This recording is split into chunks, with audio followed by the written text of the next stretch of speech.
Good afternoon. আজকে এখান থেকে ব্লগ শুরু করছি। সকালের দিকটা দেখে এমন অবস্থা মনে হচ্ছিল যে আজকে মনে হয় ভাসাবে। মাঝখানে ভীষণ বৃষ্টি হয়েছিল, কিন্তু এখন দেখো বেশ ঝাঁ চকচকে আকাশ। মাঝে মধ্যে বৃষ্টি বর্ষাকালে মাঝে মধ্যে রোদ্দুর না উঠলে মানে খুব সমস্যা হয়। তো আকাশটা দেখে মাঝে মাঝে মনে হচ্ছে পুজো তো এসেই গেল।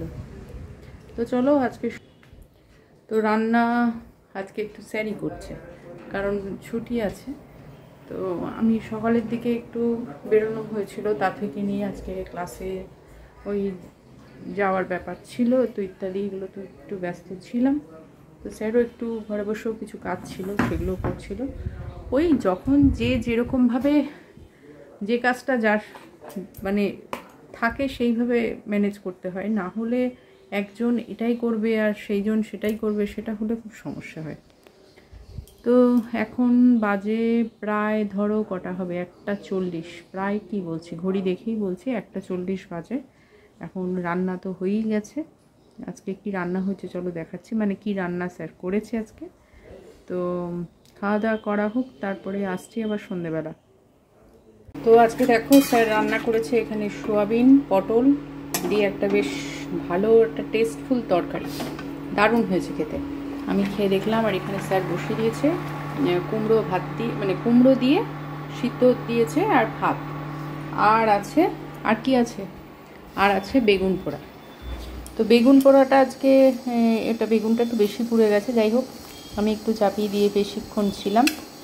তো বেগুন পোড়াটা একটু মাখবো টমেটো কাঁচা লঙ্কা আর হচ্ছে একটু নুন মিষ্টি। আর কাঁচা লঙ্কাটা এদিনকে যে কাঁচা লঙ্কাটা নিয়েছি না, সেটা বেশ ঝাল আছে। অনেক দিন পর একটু ঝাল কাঁচা লঙ্কা পেয়েছি, মাঝখানে যেন কাঁচা লঙ্কার ঝালটাই চলে গেছিলো। তো চলো লঙ্কার এবারে বেগুনটাকে আস্তে আস্তে এগুলোকে ছাড়িয়ে নিয়ে বেগুনটাকে ভালো করে মাখি। গরম ভাতে না বেগুন পোড়া দিয়ে খেতে খুব ভালোই লাগে, কিন্তু কেন জানি না এখানে বড় বড় বিশাল বড়, বেশ এতখানি বড় বড়, মানে এখান থেকে এত অবধি বড় বড় যে বেগুনগুলো পাওয়া যায় সেরকম পাচ্ছি না। তো যাই হোক, যা পাওয়া যায় তাই ঠিক আছে। আজকে সকালের দিকে ওয়েদারটা এরকমই হয়ে আছে, কিন্তু বেশ 6টা সাড়ে 6টার সময় কিন্তু ভালো রোদ্দুর উঠেছিল। এখন দেখো পুরো বৃষ্টির ওয়েদার, জানি না কতক্ষণ বৃষ্টি হবে। বিকালের দিকে তো একটু বেরোনোর ব্যাপার ছিল। গাছগুলো একদম শুকানো অবস্থা হয়ে গেছে। জলের ছাঁট আসে, কিন্তু সেটা সাফিসিয়েন্ট না, মানে ধরো এই যে টবের জলটা যতটা দরকার ততটা তো এখান দিয়ে ছাঁট আসে না।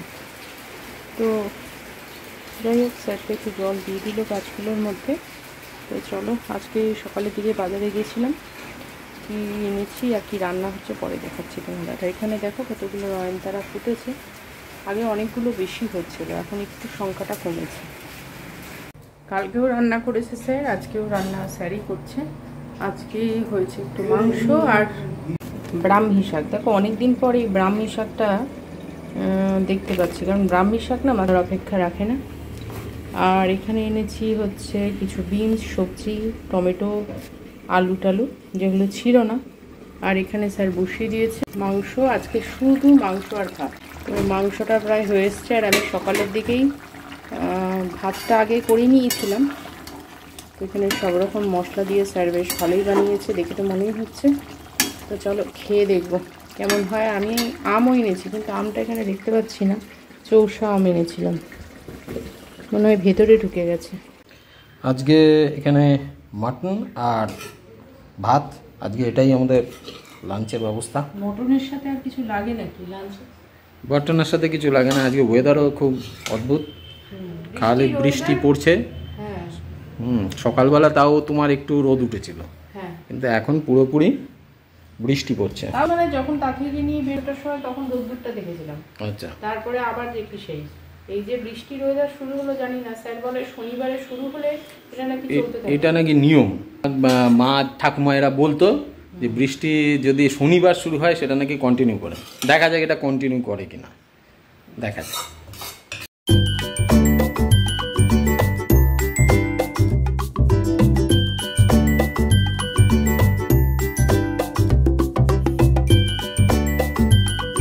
Good evening. তো এখন এই যে ব্যাগ নিয়ে নিয়েছি, বেরোচ্ছি। বেশ দু একটা কাজ আবার জমে গেছে, যেমন জমে যায় তো তো এখন সেই কাজগুলো করতে বেরোবো। আর বৃষ্টিটা একটু ধরেছে, মানে সকাল থেকে যে হারে বৃষ্টি বা মেঘলা ওয়েদার হয়েছিল, ইচ্ছা করছিল না যে বেরোতে, তবুও বেরোতে হবে, কাজগুলো করতেও হবে। আর রান্না কিছুটা হয়ে আছে সকালে।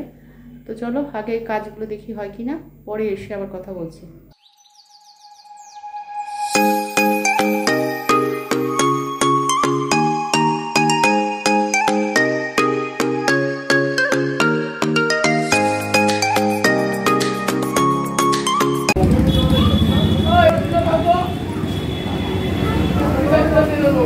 নেব হচ্ছে কি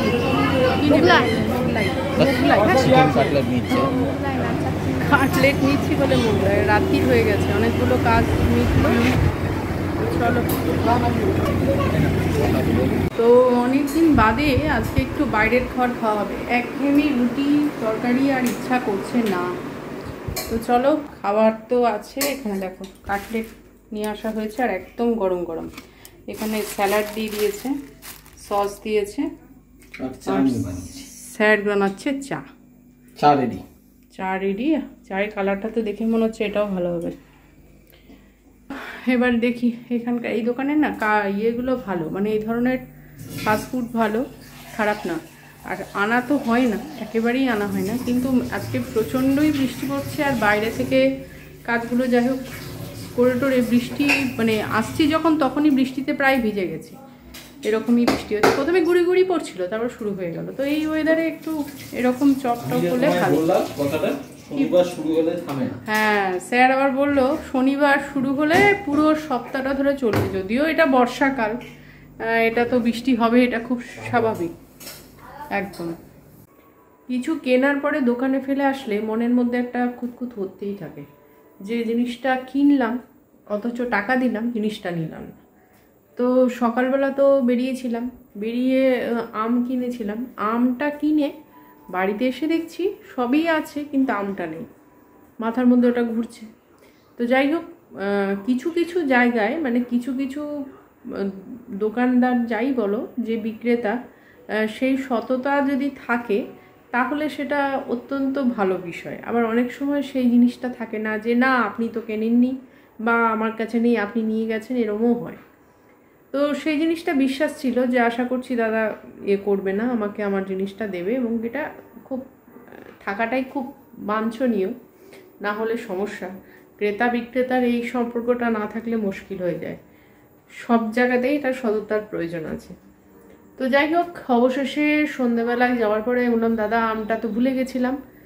খুব বেশি টাকার নয়, অল্পই আম, 500 মতো আম নিয়েছিলাম, কারণ মিষ্টি হবে কি হবে না। তো আম অবশেষে আমি ফিরে পেয়েছি। আসলে কি বলো তো, দুপুরবেলা আজকে ভেবেছিলাম কি একটু মিষ্টি ফিষ্টি নেই, ছুটির দিন, বর্ষাকাল, একটু আম লাস্টে খেলে ভালো। আর এখন যেটা উঠেছে সেটা হচ্ছে চৌষা আম। তো এই যে আমটা আমি অবশেষে পেয়েছি। তো এটাই হচ্ছে বিষয়, যে সততার একটা মূল্য তো অবশ্যই আছে, সেটা দেরি হলেও তার মূল্য কখনোই পরিবর্তন হয় না। তো চলো, এর সাথে আজকের ব্লগটা আমরা শেষ করছি। আশা করছি ব্লগটা যদি কিছুটা দেখে থাকো তাহলেও লাইক করতে কিন্তু ভুলো না। আর আবার আসছি নেক্সট ব্লগে নতুন কিছুর সাথে। টাটা।